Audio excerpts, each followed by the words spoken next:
The Colorado Republican Party wants to gain back power in the state. They're planning to do that by taking away power from voters. Party leadership wants to limit who can pick Republican candidates that run for office. They want to do it privately and without unaffiliated voter interference. Politics guy Marshall Zellender explains the two-step process that has a pivotal party vote on Saturday. Colorado law, since 2018, allows unaffiliated voters to cast a ballot in primaries to help decide which candidates make the November ballot. Unaffiliated voters can return either a Republican ballot or a Democratic ballot, but not both.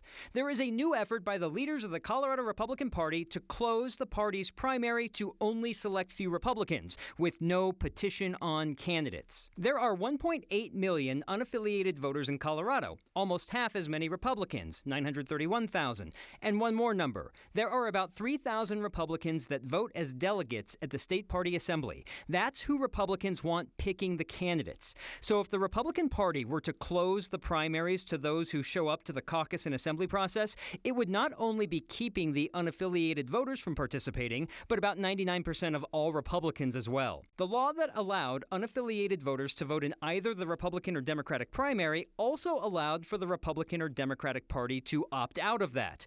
But the opt-out requires 75% of the party's leadership to vote to opt out. It's rare to get 75% of the party's leadership in one meeting, so getting to that threshold is near impossible. That brings us to Saturday. Republican Party leaders will vote on a Republican Party bylaw amendment. I'll summarize this. It basically says that if you're a party leader who does not show up to vote next month, you will be counted as voting in favor of the opt-out. The critics' reviews are in. Former GOP party chair Dick Wadhams wrote in a column, quote, "A citizen of the failed Soviet Union would find this distortion of the ballot terribly familiar." John Caldera of the libertarian-minded Independence Institute calls it, quote, "a move Stalin would be proud of."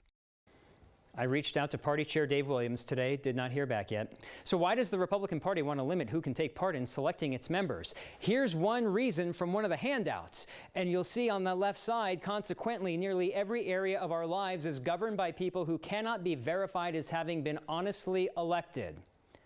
That is a lie. So they are basing their decision to opt out of more people taking part in this lie that we cannot go and verify that elections are accurate. For a party that hasn't had this little power in the state in decades, a power that wants to grow, why are they seemingly disenfranchising other voters? I mean, the literature suggests that if you don't have the interference of the outsiders, that we get more people who have these like-minded, Trump-like, Tina Peters-like thoughts, that we would win, we as the party would win on the ballot. And we need more of those candidates that only we ourselves can pick. And you outsiders are getting in the way of that. Interesting. Marshall Zellender, who puts my new little glasses to shame. Thank you.